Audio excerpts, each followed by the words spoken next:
I know today is April 1st and typically there's an April Fool's joke being played for videos today, but there's no April Fool's joke for me. The only joke today is the fact that this lens has little to no coverage given how beautiful the image it renders. But we're going to be talking about this lens today, which is the Dulens 110mm T2.4. All that in today's video.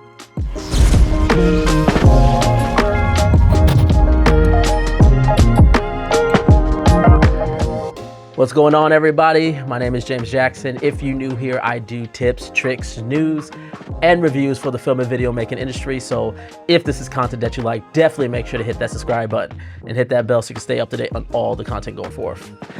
Today, we are going to be talking about a lens that I believe there's literally no video content on YouTube covering or reviewing these lenses. And I believe I put out a video of footage that I shot over in DC with both this lens and its wider brother, the 31mm. Both are amazing lenses, and I'm gonna probably talk a little about the Dulens lineup in general in this video, but we're gonna mainly focus on this because it's criminal that this lens pretty much has not a single review out on YouTube, and just given by the quality and what you can do with this lens. So this is the last lens to come out of the APO mini primes from Dulens, and as the name suggests, APO stands basically short term means that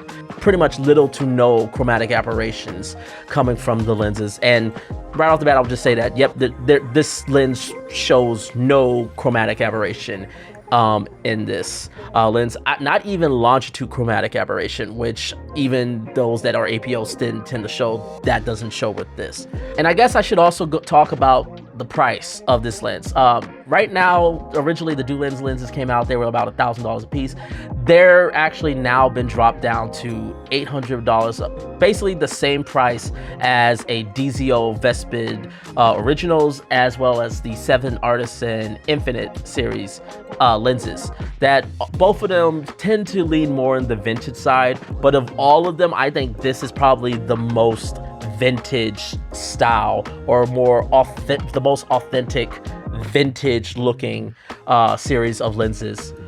And but again, $800 for an 110 T2.0 telephoto lens is wild.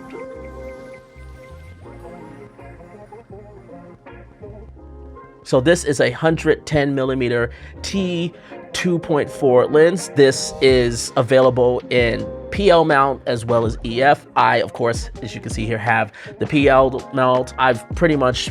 PL is to me the most universal, and I can use it on all my different cameras. I use this on my FX3, of course my Pixis 12K, my cinema camera 6K, so I can use it regardless of the mounts, especially if they're mirrorless mounts, because you can always adapt to it. It has a 270-degree focal throw, and it again has the fastest aperture is T2.4, which may seem kind of slow for a lot of people, but when you think about 110mm,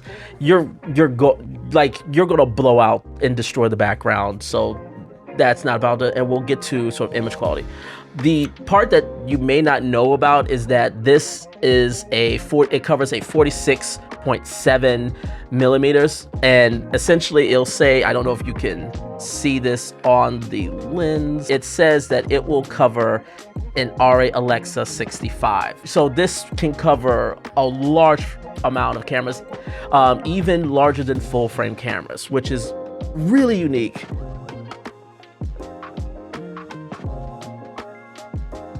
Build quality wise, it's made out of aluminium, and I will say it is very rugged, very well built and well designed.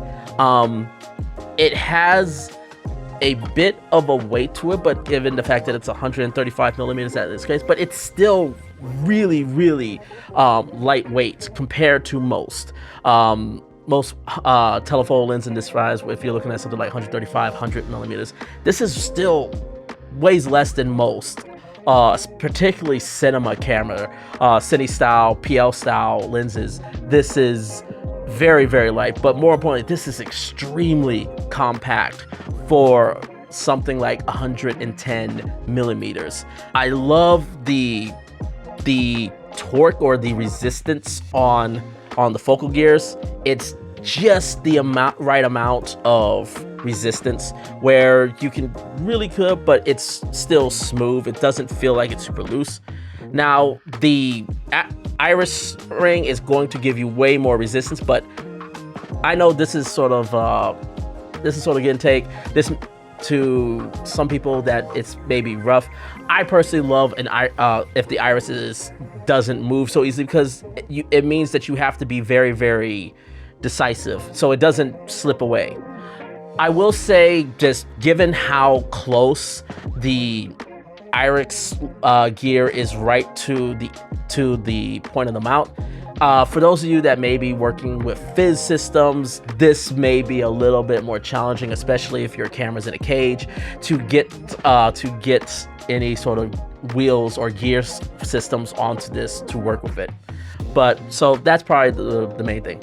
This feels the best balance on something like an FX3, where if you're looking for like a really nice telephoto lens, but you don't want to carry a lot of weight, this is like the design. The only other thing is, this is sort of similar to the rest of the Dulens lineup.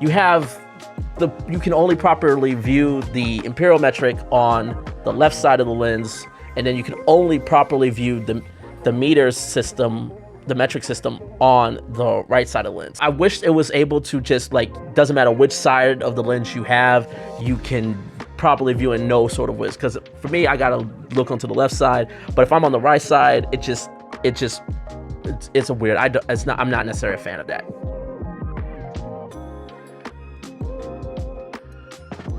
All right, let's go into image quality. And the key thing with pretty much all of the Dulens, but very, very true with this one in particular, is that this has a vintage look.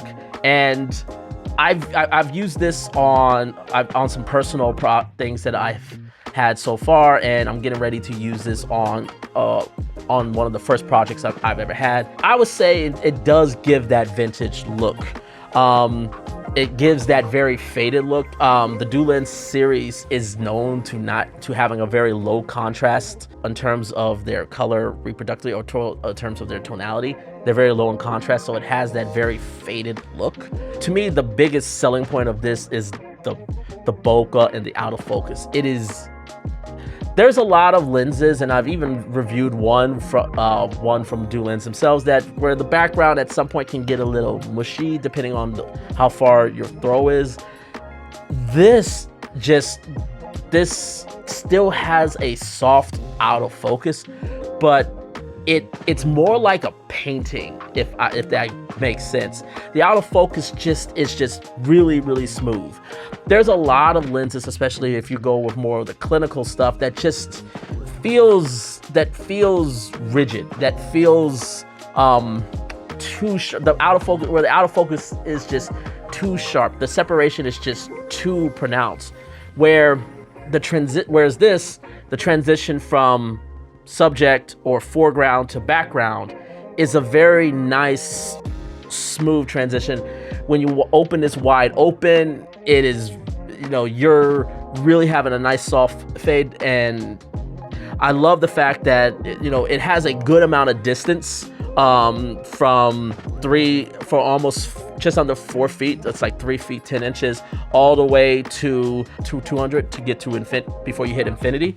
That's a really good amount of throw distance, and amount that you can really separate foreground and background from your subject. This lens really captures, if you want to get that sense of large format, that if you want to really get a sense that your image is giving a large format, this really does that.